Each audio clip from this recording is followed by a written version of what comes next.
A remarkable, compelling, and relatable story from my guest Ben Craze, the CEO of Infinitive Group. It all starts with a young life, dyslexia, and the death of his father at a young age.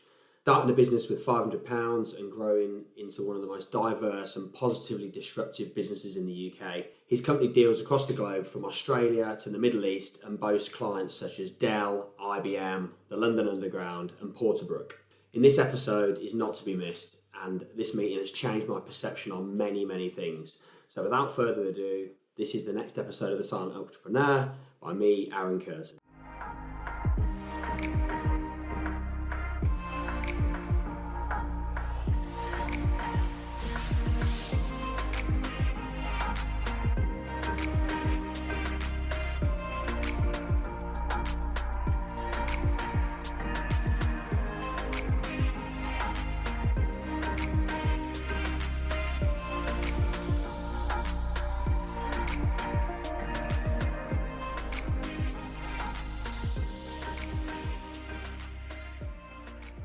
We'll start, and I want to put you on the spot a little bit here, so I'll give you maybe like a couple of minute time limit. If you can take us from naught to kind of present day, maybe with your personal life leading into career and business, and we'll sort of start from there. Are you up for that challenge? Yeah. 2 minute challenge? 2 minute challenge. Yeah. Perfect. Yeah. So I'm Ben Craze, Chief Executive of Infinitive Group. Well, I'll start with where we are today, and I'll go back, and we can then come forward. Yep. So Infinitive Group are an SME. We were founded back in 2014 and then started to aggressively grow the business in 2017. We're a specialist technology and engineering business that sits at the intersection of operational know-how and information and technology and blending the two. So where our competition kind of comes from sits either in the operational world through thoroughbred consultancies, offering services into the transport vertical. That's primarily where we focus our time and attention, but we have recently been diversifying due to the challenges of COVID. Yeah. But equally on the information and technology and data side, our other competition sits kind of like within the data science world. But where we kind of have our USP is we've blended the two disciplines together. That really gets under the skin of problems and understands how to deliver solutions to customers' problems that deliver real tangible business outcomes that will give them improved performance of maybe their assets or reduce overhead costs or increase revenues through better performance. So that's kind of where we're focused. And yeah, we're still finding our way, as I say, from 2017 to now. We've been really aggressively growing, and you know, through the early years of that, we were on a real fantastic journey. You know, with year-on-year successes of growth in the high hundreds of percents to thousands of percents of growth. Again, through that USP of something that was different, something that wasn't really there. It wasn't a Me Too business. It was totally different. So I suppose going back to like 0 to 10, that's where we are today. And you know, we're where we are today. We're working with companies in the UK, such as London Underground, such as some of the banks that actually own a lot of the assets, the trains. We're working with rail companies, rail operators, maintainers, manufacturers. In the UK, we've recently started to do a lot of international work. So we're doing a lot of work in the Middle East, in Dubai, Saudi Arabia, doing a lot of work in Europe. And before COVID, we actually set out and incorporated our subsidiary over in Australia. Okay. So that's kind of where we are today. A lot going on then. And we're sitting in this beautiful new office that you just moved into a couple of months ago. Indeed. So yeah. So that's where we are today. Things are getting really busy, really good and welcoming to be at that point, because it was not you know, honesty, as part of your podcast, the last couple of years, last 18 months has been pretty hairy, and it's been pretty difficult to continue as an SME that doesn't have investment from venture capitalists, doesn't have investment from angel funders, purely organically grown. We are investors in our own innovation. And we sit, as I say, at that intersection of operational know-how and information technology, founded under 3 core pillars, which is management and advisory, our consultancy services, research and development, which is our own development on problems that we're seeing at the coalface, and then engineering and technology, which is the culmination of management advisory and our research and development delivered in a turnkey package to solve problems or challenges that clients will come to us with. So that's where we are today. Where it comes from, I never actually set out to actually make or own my own business or find my own way in business. It came from a very good fast-tracked career in the corporate world, where where I started my career was in the petrochemical world as an apprentice. Did an apprenticeship scheme, which was the right route for me. I'm proudly dyslexic. So going out into A levels and going kind of the thoroughbred way into degrees wasn't right for me. So I went into the kind of the apprenticeship way. As I say, that was in the petrochemical world. But then I was working and studying with someone that was working within the transport industry for a company called Alstom Transport that were working within London Underground. And he recommended that I applied, which I did, and I got the position as a trainee technician. You know, within 6 months, I think I was promoted to technician, then technical team leader, and then went into the engineering team and started studying for my degree part time. And then, you know, I was then put onto a fast track up into management. So took my first managerial position at the age of 26. It was really funny because they had this personal development program that if you scored really highly within your appraisal, you had to be promoted within a certain time period. And at that time, young, no kids, no commitments, nothing holding me back to the UK. You know, global company with Alstom Transport, lots of interesting opportunities in America and elsewhere in the world. And I'm thinking, brilliant, I'm going to go and travel the world here and find my way outside of the UK. And they promoted me to business excellence manager at the age of 26 in Preston.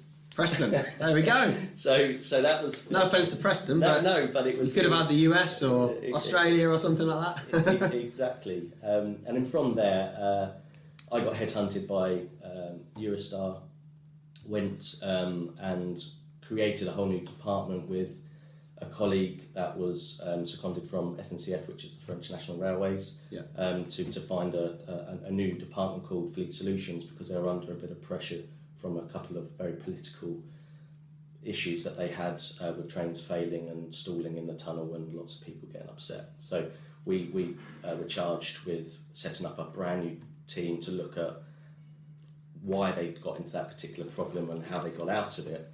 And that was really good. So we took a 20-year-old train asset which had a reliability figure which was, I can't remember exactly, but it wasn't the best, and we took it from where it was to the best performance that asset ever had from new. And then at that point I got headhunted by National Express, and I relocated to the Midlands, where I still live. And from there, again, I was headhunted as head of engineering improvements, and that was at the age of 29. So by 30, you'd done quite a bit. So I was a lot of experience. One down from top, director level of a big PLC such as National Express. But delivered on a few objectives on improving performance, saving money, saved them multi-millions of pounds year on year, and being a PLC, it has its attraction and curses. Is that there's challenges with regards to shareholder commitments, committing to bottom line, delivered projects, kind of served my purpose and got made redundant. So I kind of made myself redundant. And that's where really the starting point of Infinitive came about, because it was about 2 or 3 days before I was flying over to Antigua to get married to my fiance, who was pregnant with my first daughter. Yeah. And I'm going to get married with no No job. no with no job. So yeah, 3 weeks. A week before the wedding, and then a week after. Had you told her at that point? Yeah.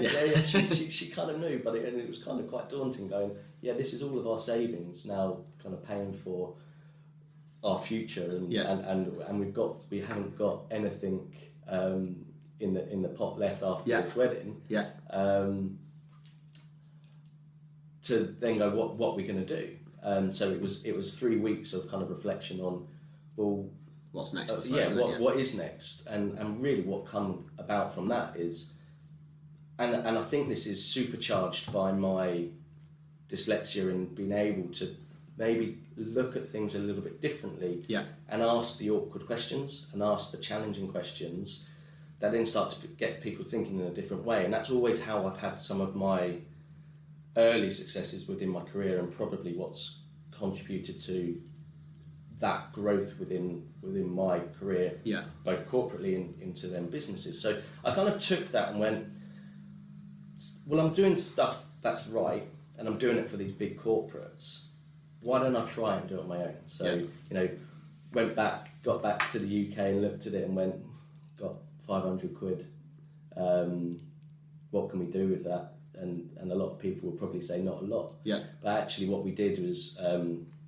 And this is why I say 2014 this was, £500, let's try it. So I set up a limited company, really more as kind of, right, let's just dip the toe in. Yeah. Let's have a look. Let's see if I can do some contracting consultancy type work in that and see where it goes. Build it out a bit, and that's how it started. And then I at that point, when it was just was that Infinitive Engineering at that point? That was Infinitive Engineering Technology, which is still a business unit of the group. But we kind of went through the motions, and that was good, and it was, it was paying the bills, and it was bringing in the revenue, and the money was being, the extra was being put away for this grand vision of, this company that would be a challenger, would be a disruptor, which is what we're all about, is disrupting the way that the industry really looks at things. I've always looked at it very analytically from the engineering background, and not necessarily throwing lots of resource from a personal perspective, but how do you do it in a different way with data, and how does that data and technology influence the process and the people and various other things. So we started to get some good contracts, and really, if we fast forward, the next part, in 2016 I took on a contract role within London Underground, working with their Predict and Prevent programme, which then formed into their maintenance modernisation programme, and they were charged obviously to improve the reliability and availability of their assets whilst reducing the cost, because it's a hugely expensive operation to keep London moving. And that's where I then met a couple of the other co-founders within Infinitive Group, and we sat down and I pitched to them that let's take this. We're all kind of the same frustration level. Did you know these guys prior to? No. It's kind of. So how did you meet? We met at London Underground on the same program, so we were working on that, and then 2017 we said, let's go for it. Let's incorporate Infinitive Group. Infinitive, as I say, engineering technology is still a business unit, it's still trading today, and we trade between the businesses. But then 2017 we started. We then went in and then continued to develop what we were doing for London Underground whilst doing other projects. So then we started to go out and look at what we could do within the business, and how we were going to carve why we're different, why choose us, and what we could offer to the marketplace. And that's kind of bringing us all the way back forward to today, which being that kind of disruptor, challenging the status quo on the foundations of technology, people and process. Yeah, I think it's really interesting because the one element when we first met that I took from you is when you were talking about your business, similarly to mine but in a different industry. It's, there's a lot of archaic larger companies that do similar things to what we do. I'm sure it's the same with yourselves, and it's having that differentiation, genuine differentiation, and disrupting that status quo, trying to move the power away from the archaic large companies and corporations back to the client or the customer, and having that as kind of the driving force behind decision making and carving a way forward with the businesses. So that was the one thing that I took from you when we first met a couple of years ago, which is really interesting, and that's why I saw genuine synergies, not necessarily in terms of the industry, because they're completely different, transport and telecoms, but in terms of the vision of the business to go in and disrupt and offer a better service using data, process, technology. That's kind of where that synergy. So that's quite interesting to know that. And there's a few things that I've noted down. I scribble notes anyway, but there's a few things I've wrote down already that I didn't even know, which is great. I just want to draw it back to one thing, which is you mentioned about your dyslexia when you were younger. So that's one of the things that I didn't know about. Maybe just haven't listened enough in previous conversations, I don't know. But I think it's a really interesting point, because I think something like dyslexia has got maybe a stigma associated to it, as with other things, whereby if you have dyslexia, then maybe you're going to struggle with certain things and you're not going to get on as well as other people are going to get on and stuff like that. So how was that going through maybe school and early parts of your career? How did that kind of factor? It sounds like you used that to a benefit. Yeah, so I actually was diagnosed pretty late with the dyslexia. My birthday's in August, so I'm kind of on the cusp. Okay. So we actually moved from Kent to Surrey when I was in and around year 4. Yeah.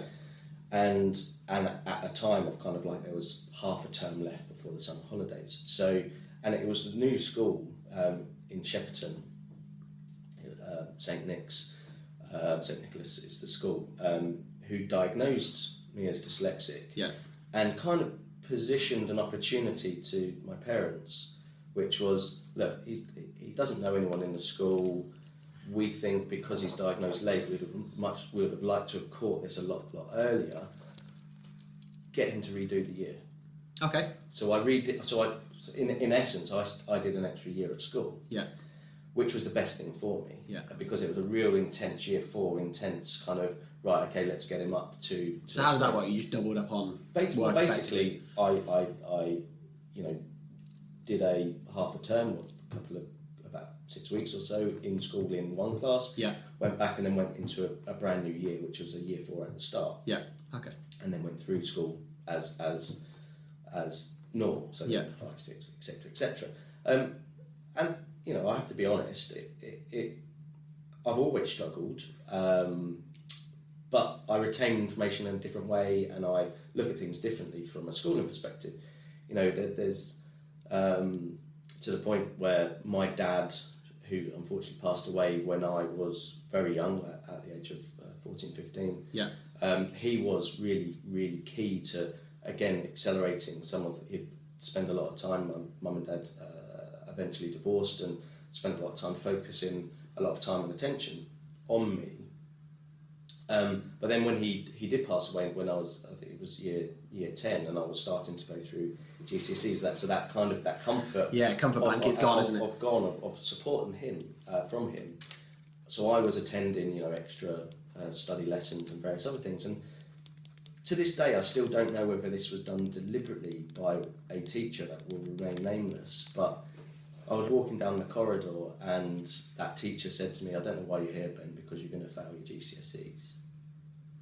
And that, for someone who's 14, 15, that's quite... That was either done deliberately, as I say, because that actually drove me. Yeah, it's a T-junction comment, isn't it? Yeah. I mean, my daughter's 16 in 5 days now, prepping for all that stuff, and it's if a teacher came out with that with her, whereas she's on the face of it quite confident, but maybe not as confident behind the scenes as most people are, that would be a real changing comment, which is you can either go under or you can go forward. Yeah. So I took that and I was like, do you know what? I'll show you. Stick it to you. Yeah. and I didn't do amazing at school. I passed with pretty much C's. Yeah. Across the board. enough to get me into my apprenticeship. Yeah. Enough to get me into that next level of higher education in college through BTEC. Yeah. So at that point, rather than A level, so I went into BTEC, and then I excelled at that, and I passed with distinction. Yeah. And it was more hands-on. It was at that type of learning. More befitting to how you want to learn and retain information. Exactly.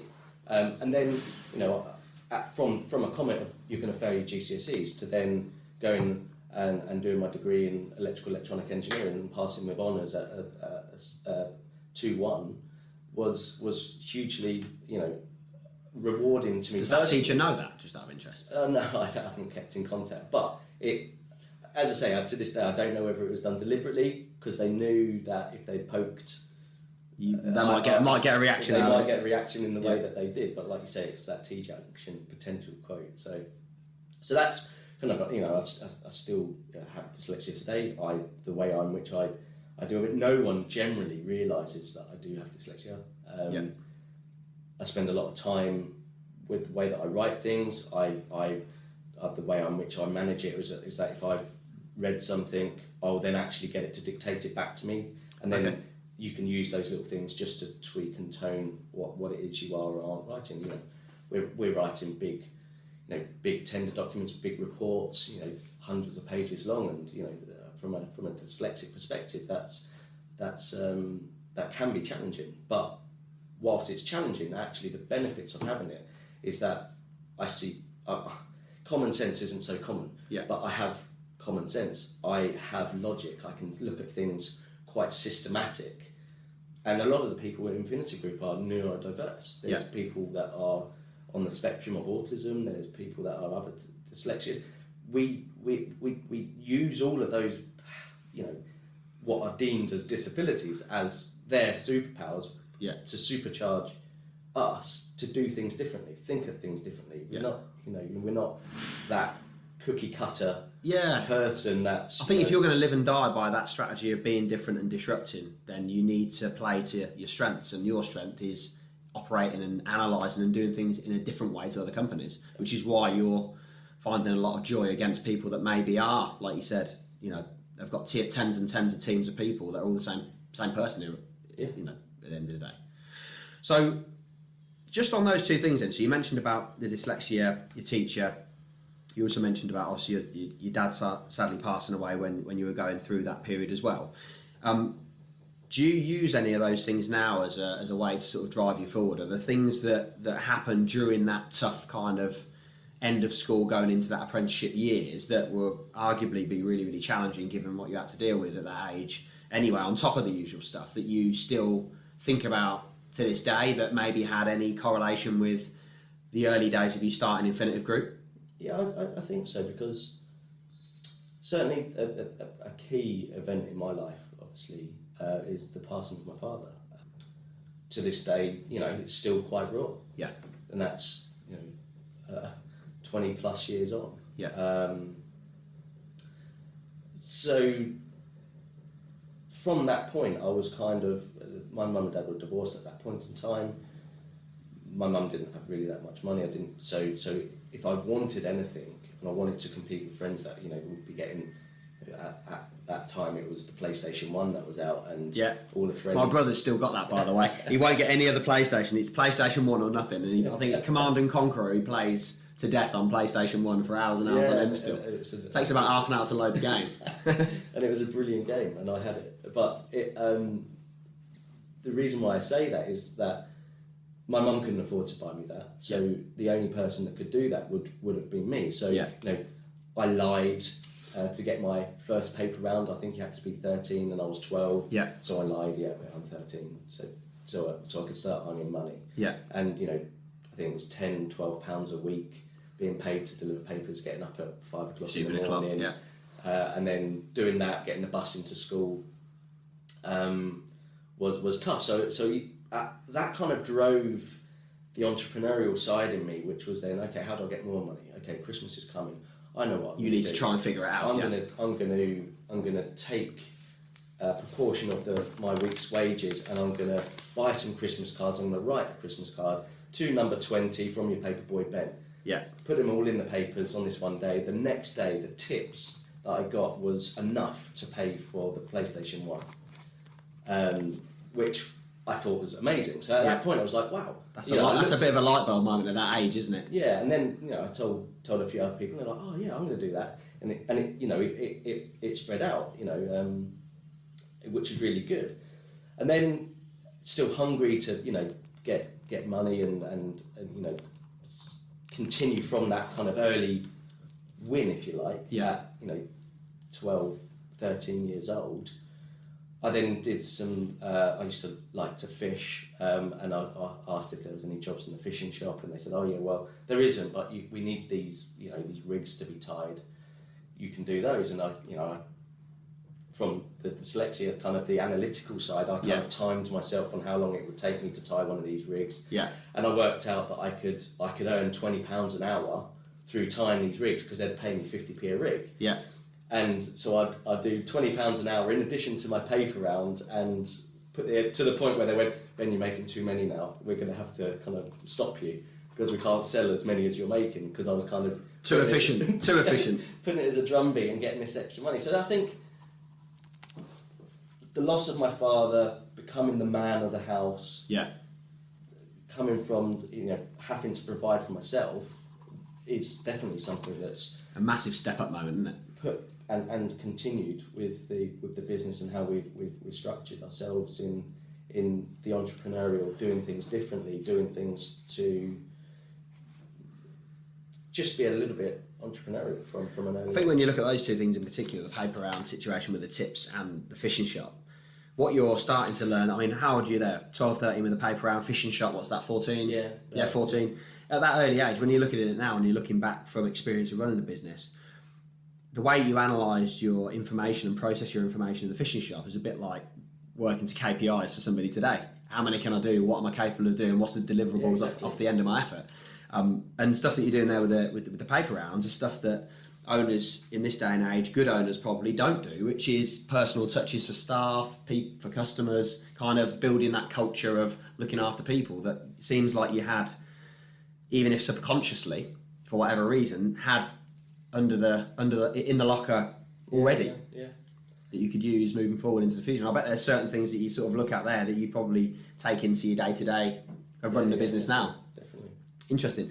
So just on those things then, so finding out a bit more about you specifically. So if somebody we found out a bit about your past, we found out a bit about the business and how you've kind of started from 500 quid and built it up into the organisation it is today and what it's going to be in the future.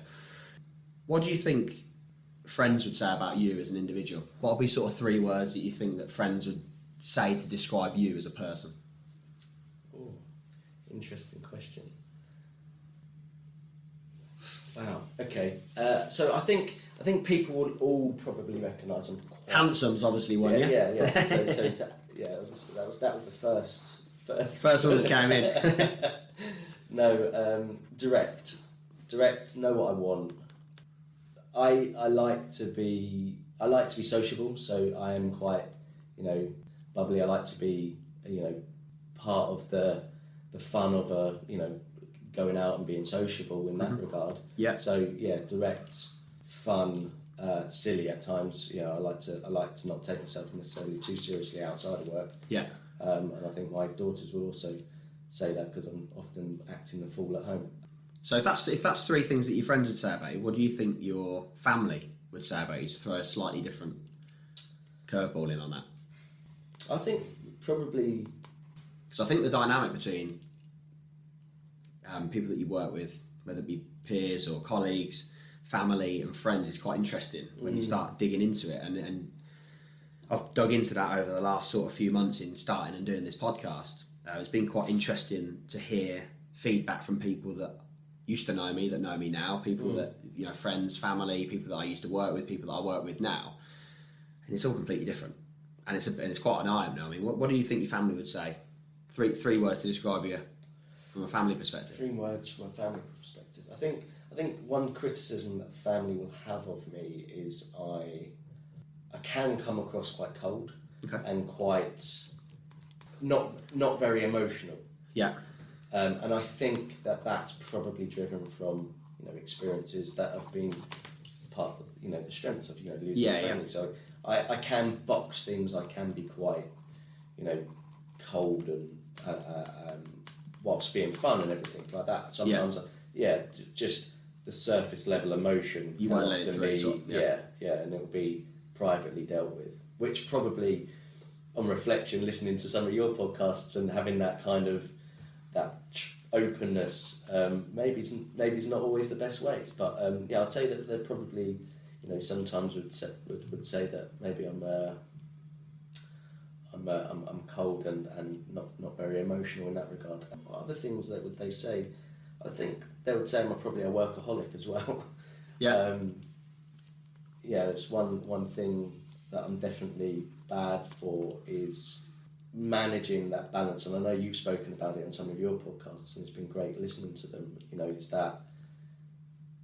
Is that balance, that work-life balance, and I totally agree with some of the comments in which you made. It's not work-life balance, it's balance, and often, as you all know, with setting up a business, and it doesn't stop at 5 and it doesn't start at 9. Particularly now we're working globally, and I'm working often over about 3 or 4 different time zones.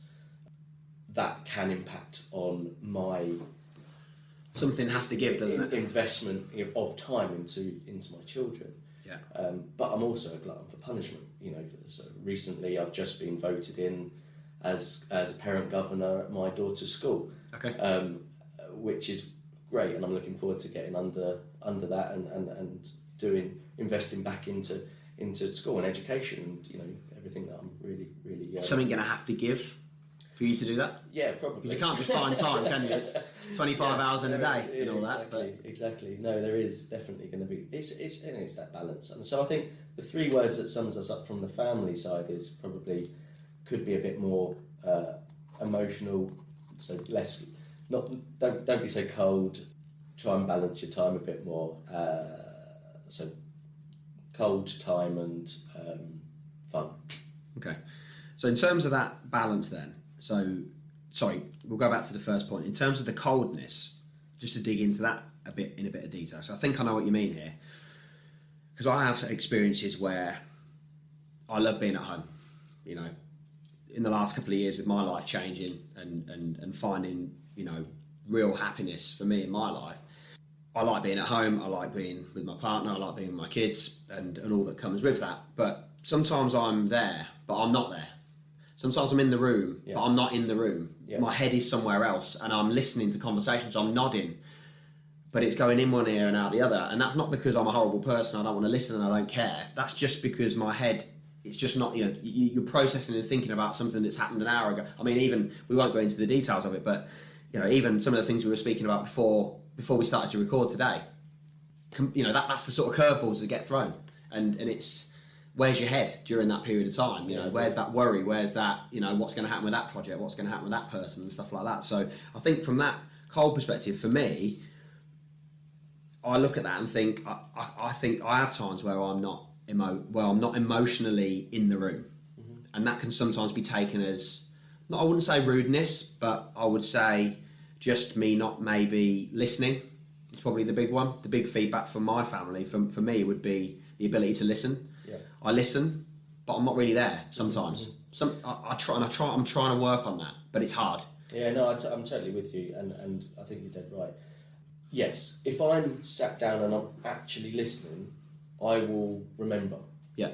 But there's times where my wife, Maria, will throttle me because she said, I've told you that. No, you haven't told me that. Yes, I have. I've sat down. Do you remember when you sound like you're sitting in my kitchen about last week. I've told you this already. I was like, have you? Yeah, I've told you this. And she's quite reliable. It's like, yeah, I've told you that. I was like, this is the 4th time I've told you the date that I'm doing this. Yeah. And it's just, and I've listened, but I've just probably not been there. Yeah, no, and I can relate to that. So I think, from a coldness or just busyness, time, I think it's all associated. Do you think that works the same in here? So if we were to then just talk about your relationships with staff and people within the business, do you think they would describe you as the fun, silly, direct guy that your friends know, or somebody that's maybe a bit more of a workaholic and maybe not emotionally connected all the time? I would say it's probably a blend. Yeah. A blend of the two, actually. Because I do like to have, as much as we work really hard and everyone is doing an amazing job, I'm not a micromanager, so I won't micromanage people. I will have a joke. I don't take myself too seriously. Yeah. Again, reflecting on other things that you've said in other podcasts, I do put myself at that level. I'm happy for the business to hold me to account, which they often do, and I'm happy for that. But equally, for example, we'll throw an office opening party and we'll have a few drinks and we'll have a laugh and a joke,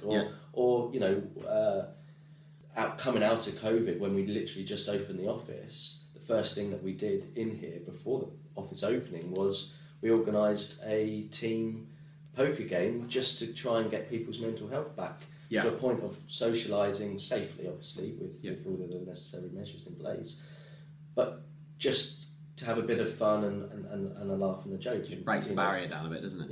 Yeah. Who won? Ian. He beat me. Real money or fake money? Real money. Well, tournament sort of. So it wasn't. Yeah. It was. I think everyone paid in 20 quid or something. Yeah. It was winner takes all, and I came second. So the first loser. That's the worst place to be, isn't it? You'd rather just go out early. Yeah, indeed. But I like to have fun. So as I say, I think they would probably. It'll be interesting to maybe ask some of the guys, but I think they would say it's a blend of the two. I've got a question for you. It's just cropped up. I've not even wrote it down. It's just come into my head based on something my mum said to me 2 weeks ago. You mentioned about your, and it's come from a comment you made about your family looking at you as maybe a workaholic and having to work different time zones and different things depending on what projects are going on, and that kind of 24/7 non-switch off worry, responsibility of the fact that you're running a business, you're providing a service, you've got staff that are working for the business, and you have to be on call there doing all those things 24/7, and it never switches off. My mum asked me a question a couple of weeks ago. She saw I was absolutely... It's not often that I'll get to a point where I'm visibly really struggling. I think being a guy, you just crack on with it and whatever, and you just get on with it. But she could see, she came to drop, she had to pick Freddie up from school. She dropped Freddie to me, and she walked in, and she's my mum, she's seen my expressions for a long time, and she immediately thought something's up here, and she started asking me about it. I ended up just putting my laptop down. I shut the laptop, I turned the phone on airplane mode, and I just spoke to her for 5 minutes, just briefly, about what it is I was struggling with at the time, which is a mixture of a load of different stuff that had maybe cropped up on the day. And all, as an owner, it's all very important. It's impossible to prioritise. There's 10 things going on. It's like you could make, whatever you prioritise, it's wrong. They're all as equally as important as each other. It's either a customer or an outage or a staffing people problem or whatever. So she asked me a question. She said, do you regret setting Guru up? Because I've never seen you so stressed. I don't like that. Do you ever regret it? So my sort of question to you is, every owner feels the pinch sometimes and struggles sometimes. Even if they don't talk about it, everybody does. And I'd be surprised if people didn't. If they didn't, they probably don't care enough. So whatever the stress and the strain is, have you ever had a point where you've thought about the business and thought, why? Why have I done this? And this is probably an answer to go for people that have reached out this week that are, we've had 3 or 4 people reach out this week, just to paint the picture, of people that are looking to start a business and that have said, okay, when you get talking to different people and, what's your opinion on whether I should start or not? And I've got into some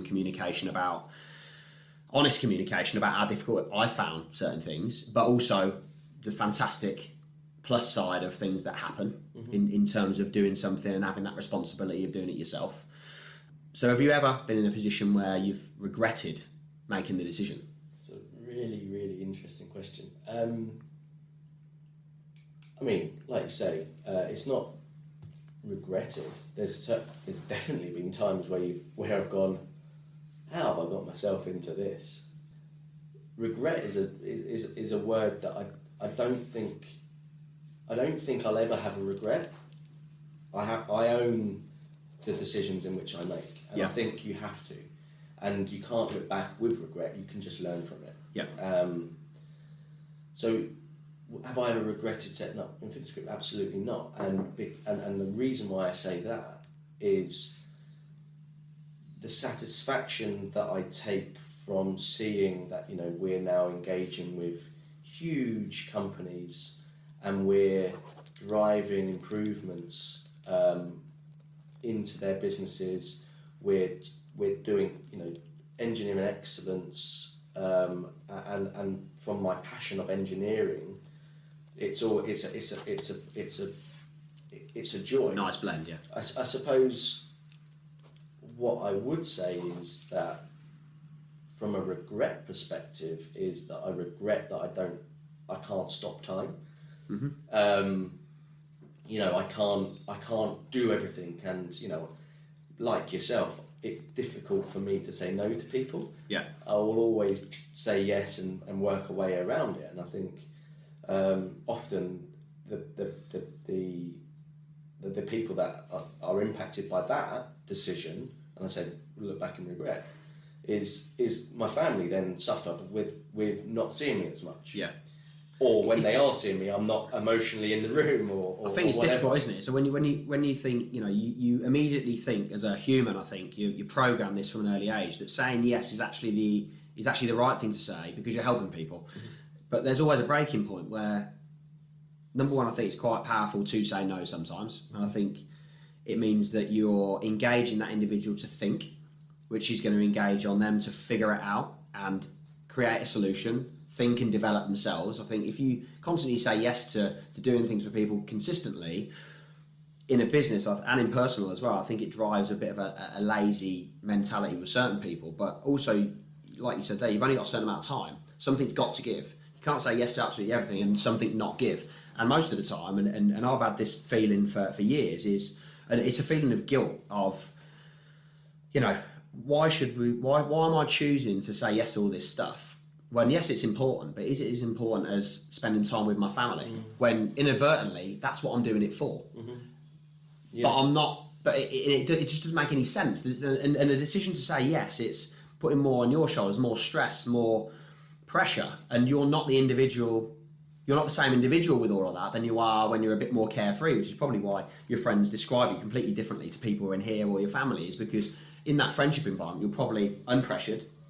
You're not talking about work. Yeah. You're talking about personal, just general, enjoying being in and around people you like, which is probably your true self in a way. And everything else isn't your true self. It's your true self plus pressure, stress, whatever shit is thrown at you as a business owner and a professional. And you mix all that together and it's hard. Mm-hmm.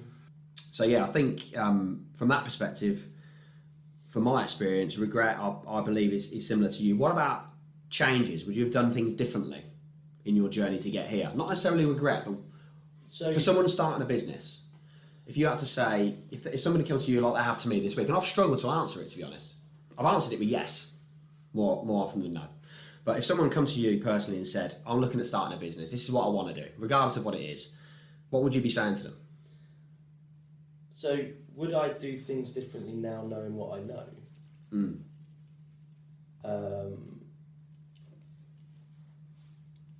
Yes, I would do things differently, but I wouldn't know that was what was needed because it was my first experience, and I think I'm a very strong believer of you've got to make the mistakes to learn. Yeah. So, have we done everything perfectly? No. Have we gone into things blindly and not really fully understood exactly everything that was going on? Yes. Will people make those mistakes if they start out on their business ventures tomorrow? Yes. But don't be discouraged by that. Actually embrace it, embrace the failure and learn from it. I think what I would suggest is, talking to the likes of yourself and reaching out to you, it's good. You can't not take value from third person's experience and knowledge of the troubles and the journeys in which they've been through, but their journey will be different. Yeah, it won't be a like for like. So you can read as many different business books and various other things, and you can take a piece from one and a piece from another and a piece from another, you won't be able to. There isn't a. It's not a blueprint for you, is there? Yeah. Exactly. And what might work for you and what might work for me might not for others. But it's just what I would say is whatever you're getting involved with in business, be passionate about it. If you're passionate about it, then you'll make it work. And don't be scared of failure. So, would I do things differently? Possibly, but I don't think I'd have known that at the time. You wouldn't know at the time. Well, you'd be, Uber even more successful if you did. If you had that superpower, that'd be a pretty good superpower to have. And one of the things that's come from that's interesting as well, it's just one word that you said was when you were talking about you delivering your solutions into a client, you didn't deliver that as I've delivered a solution into a client and it's giving them improvements in their operational capacity and You mentioned one word, which was that gave you satisfaction and joy. Mm-hmm. Joy for me is, as with things like passion, that in my opinion, that's what I've taken from that piece from you, is that's what underpins why and what you're looking to do with the business in a really simplified, high level way. Because the joy that I have seeing certain people in my business be successful in their own right makes me want to do that even more. Makes me want to make decisions. It also makes me want to say yes a lot more sometimes, which is a negative. But that really for me, it's, for my business, we've got passion to change the way our businesses work in this industry, and we want to be the pilot and the forefront of that. There's a lot of people that do what we do. There's 600 companies in the UK that do similar things to what we do, but they're not us. They don't deliver what we deliver.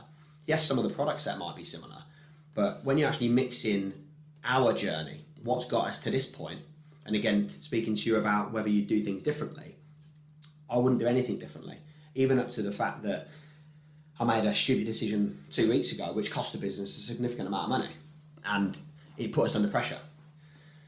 But a decision was made, and we sat down, we went through why, we made some changes, it won't happen again, and that decision lied specifically with a mistake and a judgment call that I made. And I've learned something from that. Not to say it won't happen again, but I've learned something from it, and that's part of the tapestry of my journey as an owner. But as I say, you've got to own the decisions which you make. Don't flip flop. Yeah. Don't make a decision, then go back on it, and then go forward and make another.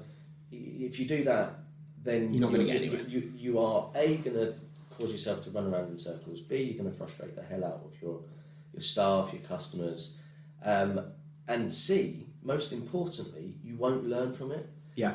So you can make a decision because at that point in time, with the information that was available at that point in time, you made a decision.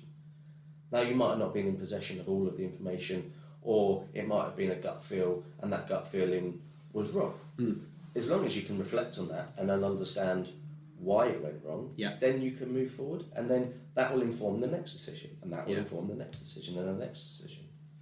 So, in terms of some of the people that are listening to the podcast that want to start their business, so if you had to just sort of underpinning all of that sort of last 10 minute section that we spoke about there, what would be the top 2 nuggets of information that you would say to somebody starting a business, someone that wants to start up tomorrow doing car cleaning, a building company, a technology company, whatever it is? What's the 2 most important things for you?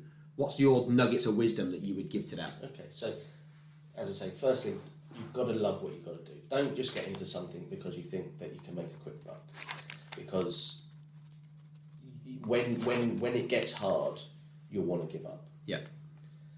The second one is, as I said, we as a business have been completely and utterly organically grown. Do something that will start to bring in revenues early, that will enable you to invest in the business for the bigger. So don't necessarily try and start big bang.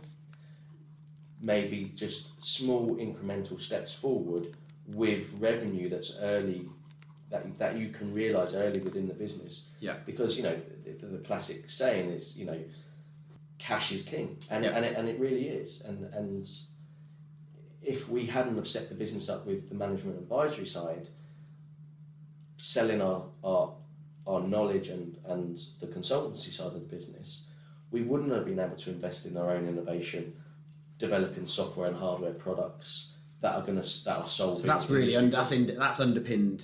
Yeah. You being able to do that yourself is been underpinned by that stability, I suppose.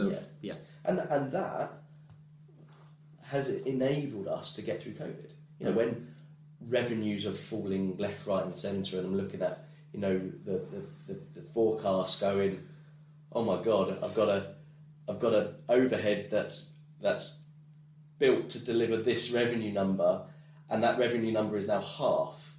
How am I going to get through that? And it was. Maybe the spreadsheet's wrong. Maybe I've got a different sum. I wish it was, but you know, we leveraged the cash to continue. You know, we take advantage of a lot of the things that are available to us. So we leverage R&D tax credits, which you know, as its own kind of stream, supports the business. And the cash flow and R&D tax credits and grants and various other things is research what you can get, make sure that cash is coming in.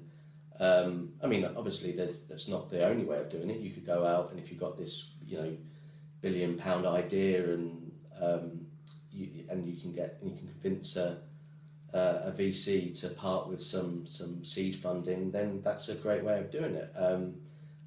Different journey to ours, but there's lots of money out there. You know, interest rates there's haven't been great, and there's lots of private money, and I think there's peaks and troughs in both kind of ways and different ways of doing it. But I certainly think doing something organically for a business that holds knowledge, learning, development over time with your people and the business as well, in terms of that evolution at a core, I think it's you can't buy that, and that happens over time. Like you said, with decisions that are good decisions, bad decisions, things that work, things that don't work, and stuff like that. I think also what that does is, when you're passionate and you want to do something and you want to challenge the status quo, if you've done it organically and it's all on your own investments,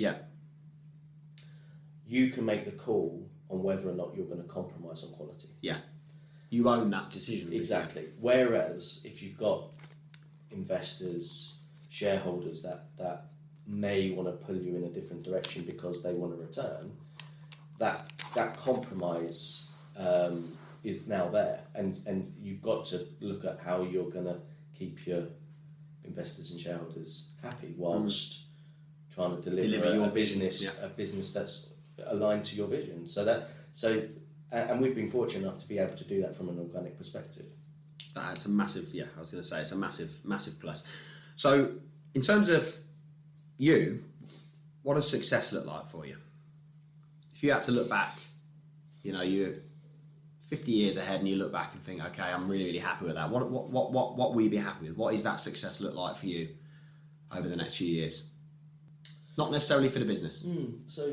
Okay, well, again, probably pulling on the workaholic angle. Success in a business context will be looking back and seeing the industry significantly different in the future to where it is today, that has been influenced through either us directly or our messaging, because we're not the only ones that are now starting to touch upon our messaging. You know, we, as I say, we work primarily within the transport industry, and that's going through the biggest change that, you know, I'll see in a decade, with Great British Rail now taking over, and that's all change. And you know, all of the changes that are being positioned is all about data. Yeah.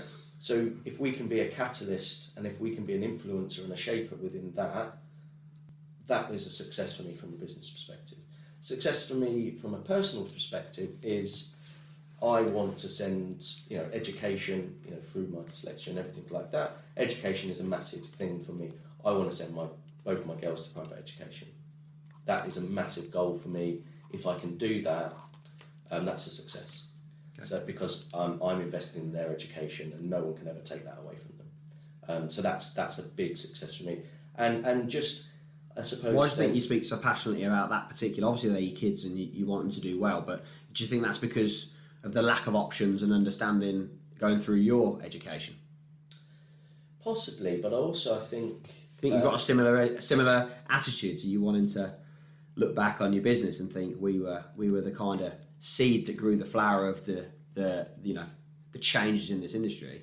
Do you think you especially with you joining back to their school in terms of being an advisory member of the board or whatever, do you think that that's something where you're trying to influence change there as well? Yeah, I suppose yes, because I see that actually, as you know, a country, you know, Brexit's now happened. You know, we're kind of on our own, and you know, all of our good talent is essentially not here, and I think schooling is getting the right skills out of school is required, and getting in as early as you can to get those is key, and hence why, you know, as I say, the success for me would be putting my girls through private, because I would be buying the best of the best that I can pay for, giving them the best chance. And that's. What do you think about, just as a short little point about school? Because for me personally, I was never a grade A student other than PE. And you mentioned about your teacher. I still speak to my old PE teacher sometimes. He gave me the best report ever. The best PE student I've ever taught, and that was it. That was literally it. So I used to help him out a lot. But in terms of my sort of grades were C's and D's. And I couldn't be a PE teacher like I dreamed because I got 2 D's and it wasn't good enough. So in terms of the education, do you think that from an educational perspective, you mentioned about you wanting to try and give your kids the best of the best. Do you think that schooling is adequately put together to prepare kids in this day and age for exactly what's out there? Because I mean, my view on that is no. Well, there's a lot of stuff that they teach that's maybe not too relevant. It's a really interesting one, and it's one of the reasons what drove me to actually put my hat in the ring for parent governor, which you know, I had to go out to a vote, and there was other people involved in that. That's good because people like you on the playground. I get the opposite. So I think, again, COVID and what's happened, you know, to this generation's children of all ages has been, you know, unbelievable. And you know, even when we came together with Guru Technology and pulled together for my daughter's school, it was outside of the area in which you were, you know, fundraising for. That was a real eye opener to me, which was kind of this tech poverty. That was just I didn't realise, and you know, that was really kind of quite sobering to think that, wow, someone can't learn because there's 5 children in the household and they've got 1 laptop and the bandwidth and internet connection isn't suitable enough and they can't do everything. That was just mind-blowing. So I think it's all connected, and I think it's a really complex balance. And I'm, you know, come and ask me the question again in a few months' time once I've started to academia versus experience and knowledge and learning. You know, it's a tough balance, I think. But it is, and I think personally, again, for part of my success, I would put down to is that I did it the hard way with the apprenticeship side. Yeah, I didn't go, you know, from school into A levels, into university, and then into a job and think that I know everything. Yeah, and be arrogant enough to think that. I started on the tools. I've worked at every level, and that's given me that overview and being able to put myself in everyone's shoes along the way, and then I can empathise with lots and lots of people.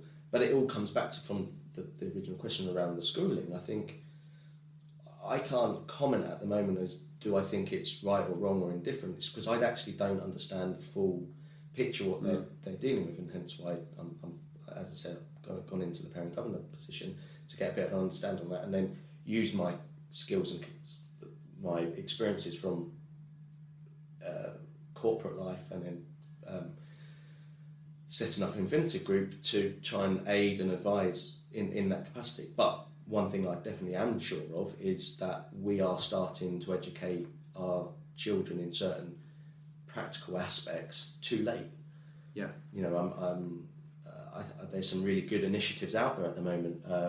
One coming from the Rail Forum Midlands, which we're a member of as Infinitive Group, they're pushing for this initiative called Prime Engineer, where they want to get into primary schools and start talking about engineering. Okay. Because if we're leaving it to when they're in year 10 and starting to think about work experience, it might be too late. They might be wanting to go and be the Instagram influencer or the football player or whatever. There's nothing wrong with that as such, but it's giving them a broader... Exactly.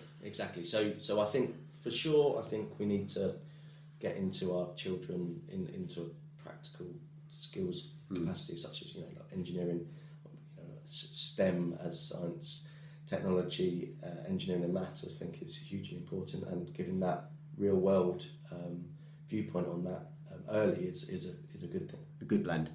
All right. So what's next for Infinitive?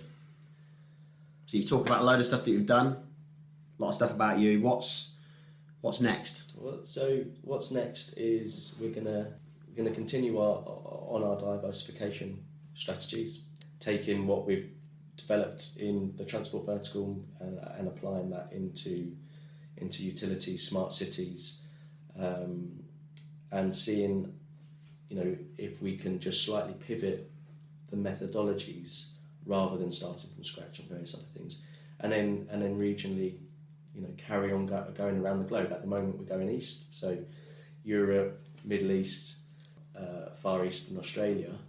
Maybe when we're able to service it, we'll continue round and end up in the western part of the world. So that's really where we're taking it.